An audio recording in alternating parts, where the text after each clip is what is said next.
नमस्कार।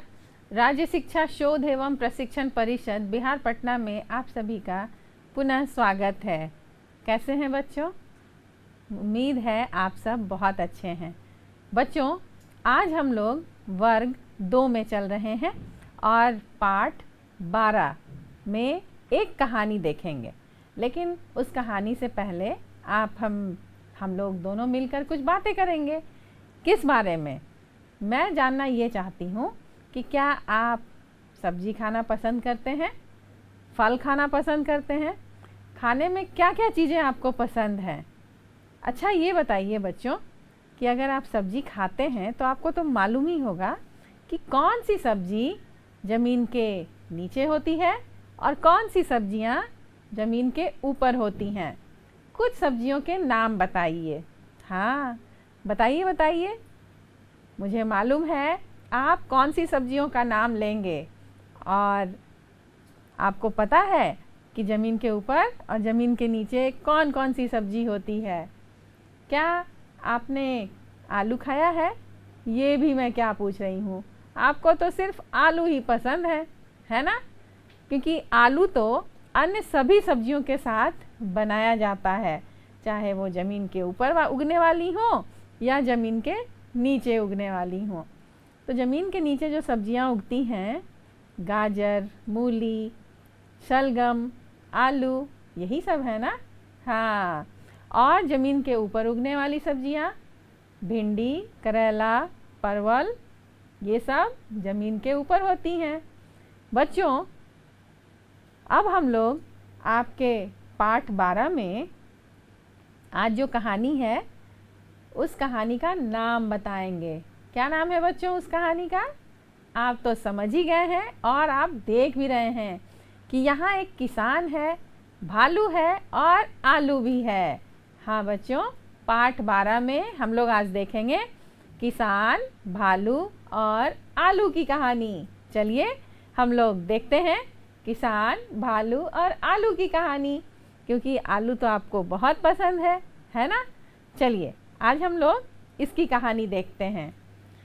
कहानी यूँ शुरू होती है कि एक किसान था। आलू बोने के लिए जंगल के समीप खेत में गया। मतलब किसान क्या करते हैं बच्चों? अन्न उपजाते हैं, सब्जियां उपजाते हैं, है ना? तो सब्जी लगाने के लिए किसान एक जंगल के समीप उसका खेत था और वहाँ वो गया। वह हल चला रहा था। इतने में वहाँ एक भालू आया और भालू बोला, यहाँ फसल लगाओगे तो मेरा हिस्सा देना पड़ेगा। तो किसान ने कहा, ठीक है, ऐसा करते हैं, तुम ऊपर का हिस्सा ले लो, मैं ज़मीन के नीचे का हिस्सा ले लेता हूँ। देखिए बच्चों, कितनी चालाकी की बात है। किसान को तो पता था कि मैं कौन सा सब्जी लगाने वाला हूँ और उसमें कहाँ कौन सा सब्जी उगेगा। तो उसने थोड़ी सी चालाकी दिखाई, क्योंकि मेहनत कौन करने वाला था? किसान। तो किसान ने ये शर्त रखी। तो भालू बोला, ठीक है, अगर धोखा दोगे तो खेत में पैर नहीं रखने दूंगा। तो किसान बोला कि ठीक है, जैसा आप ठीक समझें। चलिए आगे देखते हैं। अब देखिए बच्चों, किसान ने फसल लगाई। उसके बाद भालू किसान के पास पहुंचा और बोला, किसान ने फसल लगाया, उसकी निराई गुड़ाई की, उसकी देखभाल की। अब वहाँ फसल पूरी तरह तैयार हो गई थी और तब तक भालू किसान के पास पहुंचा और बोला, मेरा हिस्सा दे दो। किसान ने भालू को सारे पत्ते दे दिए और बड़े बड़े आलू रख लिया। तो आप तो जानते ही हैं बच्चों कि ज़मीन के ऊपर सिर्फ पत्ते होते हैं और ज़मीन के नीचे आलू होता है। हाँ, आपने देखा भी होगा खेतों में। तो किसान था ना चालाक, उसने आलू रख लिए और पत्ते भालू को दे दिए। अब भालू को देखकर थोड़ा सा लगा कि अच्छा, उसका जो हिस्सा है उसे थोड़ा चख कर देखता हूँ। तो भालू बोला, तुम्हारे हिस्से को भी चख कर तो देखूं। तो भालू ने आलू चखा और गुस्से से बोला, क्या बोला गुस्से से? तुमने मुझे धोखा दिया है। अब आलू तो बड़ा अच्छा लगा उसको, भालू को, और उसे लगा कि ये तो मुझे धोखा दे रहा है। उसने गुस्से से कहा कि तुमने मुझे धोखा दिया। अब किसान बड़ा सोच में पड़ गया कि ये तो तुमने ही शर्त रखी थी कि मैंने जब बोला था कि मैं ज़मीन के नीचे का हिस्सा लूँगा और तुम ज़मीन के ऊपर का लोगे, तो तुम तो मान गए थे। अब क्यों गुस्सा कर रहे हो, है ना? तो किसान थोड़ा चालाक निकला, सारी मेहनत उसने की थी, है कि नहीं? और भालू बिना मेहनत के ही वो जो उसका फसल था वो लेना चाह रहा था। अब किसान ने चालाकी दिखाई थी। चलिए आगे देखिए क्या होता है। अब क्या हुआ कि भालू बोला कि अगली बार ज़मीन के नीचे का मैं लूँगा। तो किसान मान गया। अगली बार उसने आलू नहीं गेहूँ बोए। अब भालू को इस बार कुछ नहीं मिला। सोचिए क्यों? क्यों बताइए बच्चों, क्या आप समझ सकते हैं कि भालू को इस बार क्यों कुछ नहीं मिला? क्योंकि भालू ने बिल्कुल भी मेहनत नहीं की थी। वो क्या कर रहा था बच्चों? वो बिना मेहनत किए वो चाहता था कि फसल उसे मिल जाए। तो इस बार किसान ने गेहूं बोया था, और इस बार तो ज़मीन के अंदर कुछ भी नहीं होता है। आपने गेहूं की बालियां देखी हैं? गेहूं में जो बालियां लगती हैं तो उसी बालियों में गेहूं का क्या होता है? अनाज, है ना? गेहूं के अन्न के दाने होते हैं। बच्चों, इस तरह से आपने देखा कि जो भालू था वो बिना मेहनत किए, बिना पसीना बहाए, बिना फसल लगाए ही वो फसल लेना चाहता था। वो डरा धमका कर, बिना मेहनत किए। तो ऐसा तो नहीं होता है, क्योंकि बिना मेहनत के तो कुछ भी नहीं मिलता है कि नहीं? तो किसान ने जितना मेहनत किया और साथ में अपनी अकल भी लगाई, अपने दिमाग को चलाया, और उसने अपना फसल भालू से बचा लिया। और भालू को कुछ भी नहीं मिला, क्योंकि पहले ही शर्त रखी जा चुकी थी और भालू ने उसे मान भी लिया था। देखिए बच्चों, जब आप मेहनत करते हैं तो उसका फल अच्छा ही मिलता है, लेकिन बिना मेहनत के जब आप कुछ पाने की कोशिश करते हैं तो कुछ भी हाथ नहीं लगता, है ना? खाली हाथ रह जाते हैं। इसीलिए कहा गया है कि मेहनत का फल मीठा होता है, यानी कि हमेशा मेहनत से ही कुछ हासिल करने की कोशिश करनी चाहिए।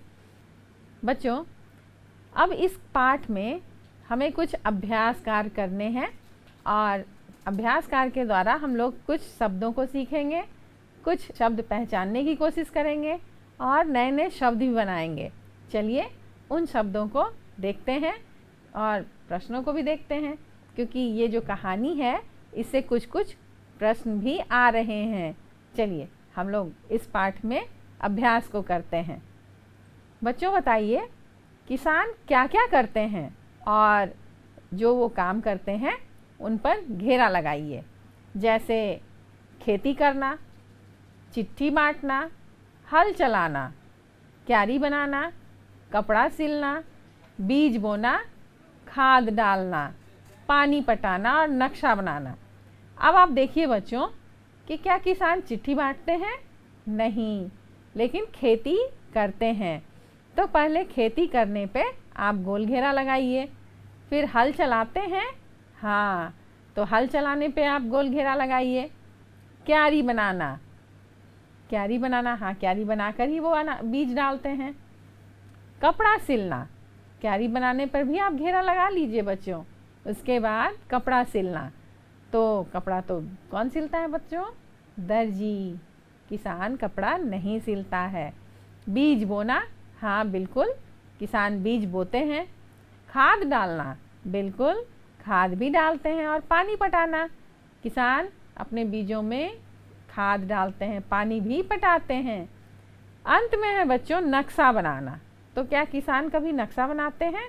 नहीं, ये काम तो वो करते हैं जो मकान का नक्शा बनाते हैं, घर का नक्शा या फिर ज़मीन का नक्शा। नक्शा बनाने वाले वो अलग व्यक्ति होते हैं, है ना। तो उसे अंग्रेज़ी में आर्किटेक्ट भी कहा जाता है। तो वो किसान नक्शा नहीं बनाते हैं, वो अलग लोग होते हैं। बच्चों, इस तरह आपने किसान के करने वाले कार्यों को देखा। अब हम लोग दिए गए शब्दों से मिलते जुलते समान ध्वनि वाले शब्द बनाएंगे, जैसे खेती। और खेती से मिलता जुलता कौन सा शब्द हो सकता है? जैसे कोई सामान हम किसी को देते हैं, देता, देती, तो देती लिख सकते हैं। खेती देती, हल कल, है ना। पानी नानी, खाद बाद, बीज चीज, है ना। बोलते हैं कोई चीज़ लेकर आओ, तो चीज़, बीज और चीज़। फसल हसल। ठीक है, चलिए आगे देखते हैं हम लोग। चित्र के बारे में एक एक वाक्य लिखिए। जैसे यहाँ जो चित्र दिए गए हैं उनके बारे में आपको लिखना है कि ये किस चीज़ का चित्र है या क्या होता है इससे। तो भालू का चित्र है, तो भालू जंगल में रहता है। हमने भालू से एक वाक्य बनाया। ठीक है बच्चों, भालू जंगल में रहता है। उसके बाद आप देख रहे हैं कि एक किसान है जो बैल से खेती कर रहा है। तो आप लिख सकते हैं किसान है, बैल है, हल है ना। तो किसान बैल से खेती कर रहा है। और पत्ता, तो सबसे पहले हम क्या देखते हैं कि पत्ता हरे रंग का होता है। आप लिख सकते हैं बच्चों एक वाक्य के रूप में, पत्ता हरे रंग का होता है। और पैर, पैर का चित्र देख रहे हैं आप, तो पैर चलने के काम में आता है ना। और ये जो है हमने चित्र को देखकर वाक्य बनाया। चलिए आगे देखते हैं। बच्चों, यहाँ कुछ वस्तुओं के उपयोग के बारे में आपको लिखना है कि नीचे दिए गए वस्तुओं के उपयोग के बारे में एक एक वाक्य लिखिए। तो सबसे पहले आप देख रहे हैं किस चीज़ का चित्र है? ये है किसान अपने खेती के काम में इसे प्रयोग में लाते हैं, कुदाल। तो इसका उपयोग पहाड़ियों, चोटियों में ढीली मिट्टी जमा करने या ट्रकों या गाड़ियों से सामग्री, जो रेत, बजरी, गीली घास, इस तरह से जो सामान रखे रहते हैं उसको भी खींचने के काम में लाया जा सकता है। मिट्टी कोड़ने के, है ना, मिट्टी जमा करने के। तो ये जो कुदाल है ये सामानों को एक जगह इकट्ठे करने के काम में आती है, चाहे वो मिट्टी हो, गिट्टी हो या बालू हो, है ना, घास हो, बहुत सारी घास।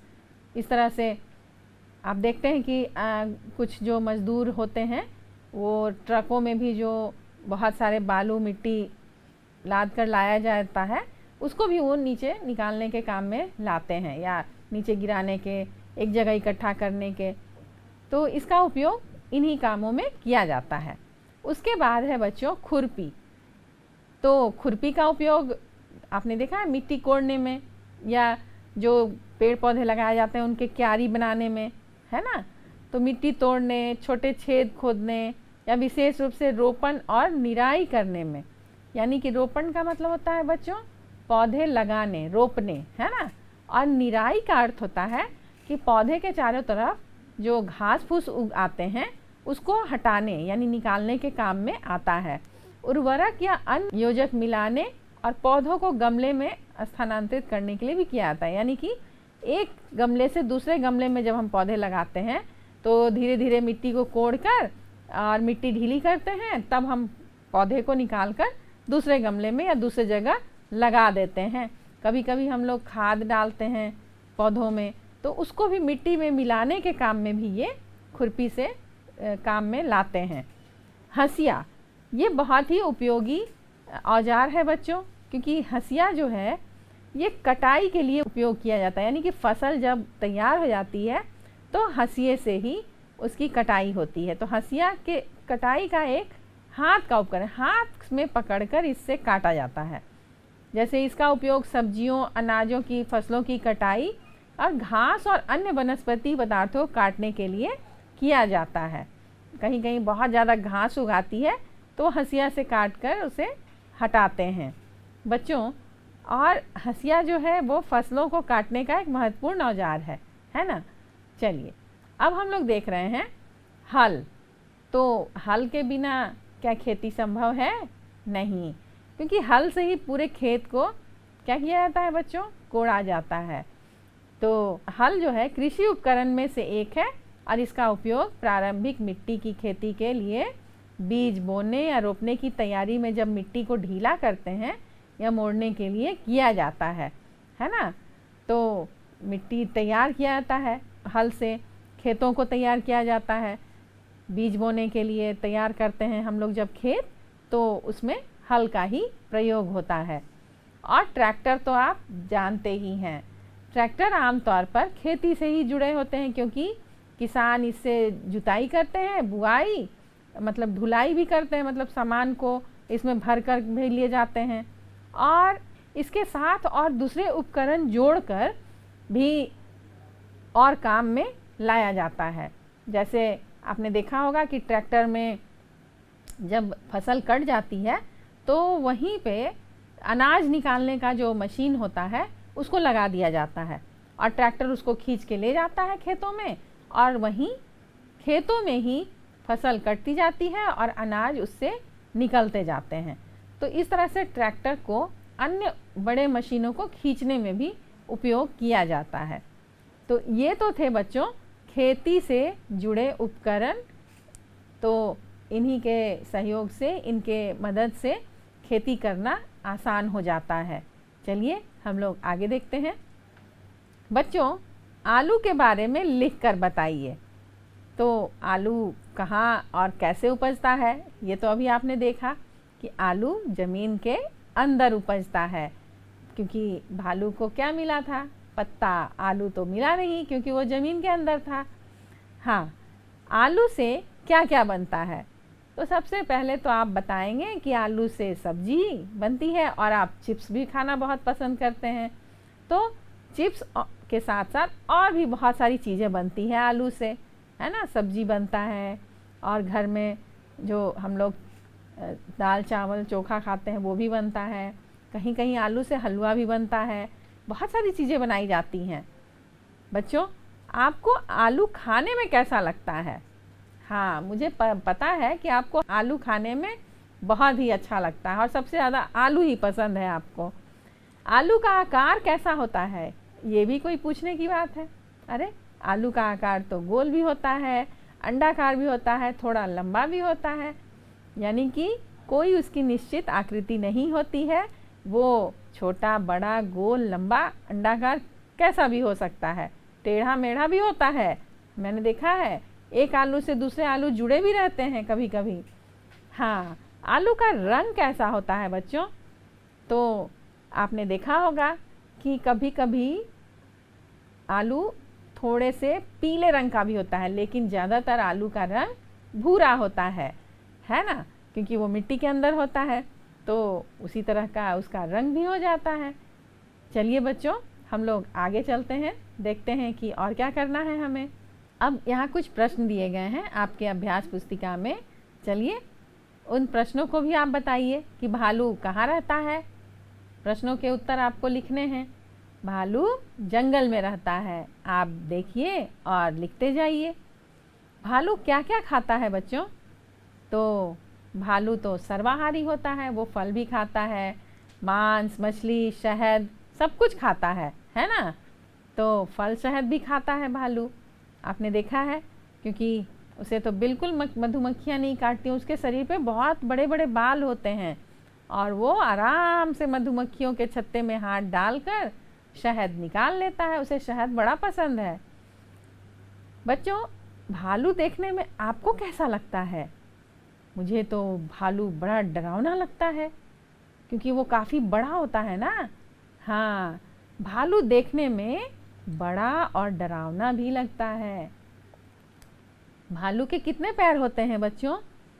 भालू के हम लोगों ने 4 पैर देखे हैं, यानी कि उसके 4 पैर होते हैं, क्योंकि वो 4 पैर से भी चलता है, कभी कभी वो 2 पैरों से भी चलने लगता है। हाँ, तो उसके 4 पैर होते हैं। भालू की पूंछ कैसी होती है?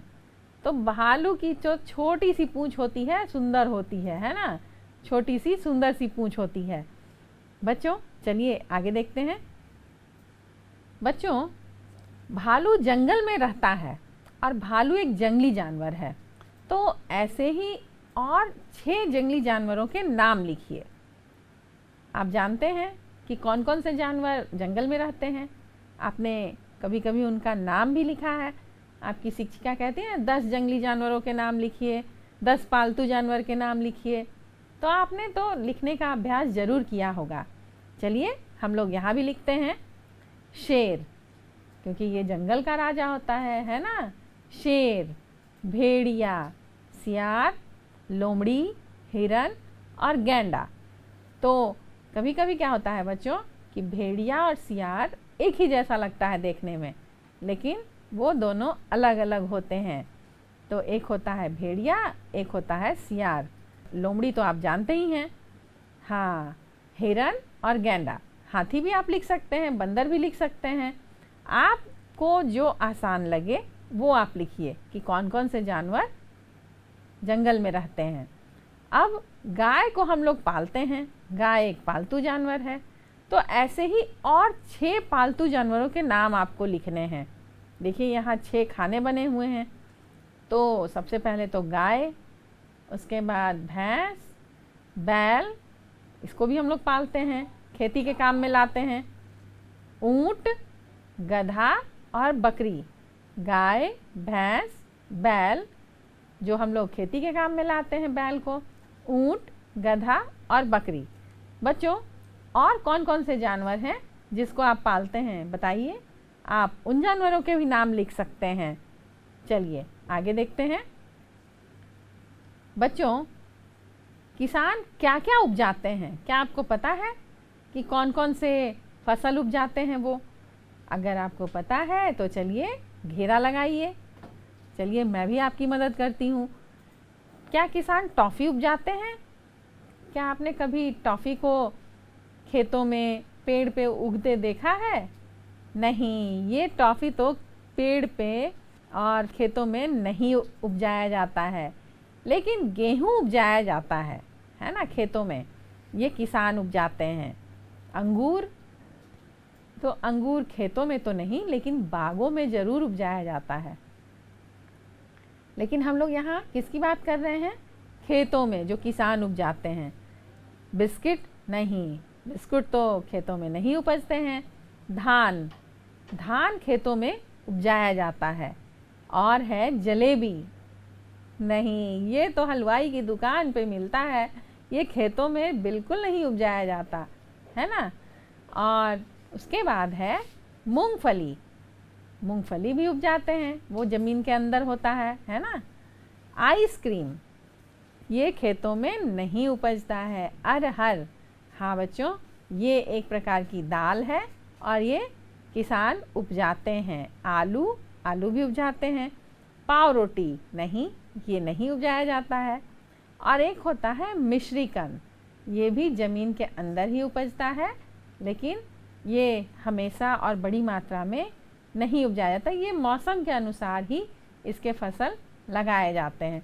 तो किसान जो चीज़ उपजाते हैं उस पर आप लोगों ने घेरा लगाया। अब बच्चों, अब दिए गए शब्दों से मिलते जुलते समान ध्वनि वाले शब्द लिखने हैं आपको, ठीक है। जैसे आप तुकबंदी करते हैं, एक जैसे शब्द है ना, राजा, खाजा, बाजा। तो इसी तरह से अंगूर यहाँ लिखा हुआ है बच्चों, तो अंगूर से मिलते जुलते शब्द आप बनाइए। जैसे आपने राजा, खाजा, बाजा बनाया, तो अंगूर से एक शब्द बनाइए जो अंगूर जैसा ही सुनने में लगे। तो अंगूर जैसा कौन सा शब्द हो सकता है? लंगूर, हाँ। और आलू जैसा कौन सा शब्द हो सकता है बच्चों, जो इस पाठ में भी था? भालू। उसी तरह से धान, तो धान जैसा एक और शब्द बनाइए। बच्चों, आप इसके अलावा भी आप अपने याददाश्त से अपनी जानकारी के अनुसार शब्दों को बना सकते हैं। तो धान जैसा कान हो सकता है, कान आप लिख सकते हैं। चना, चना बना, है ना। खीरा, जीरा। मटर, गटर। तो ये तो थे एक जैसे मिलते जुलते ध्वनि वाले शब्द। तो बड़ा मज़ा आया आपको, है ना।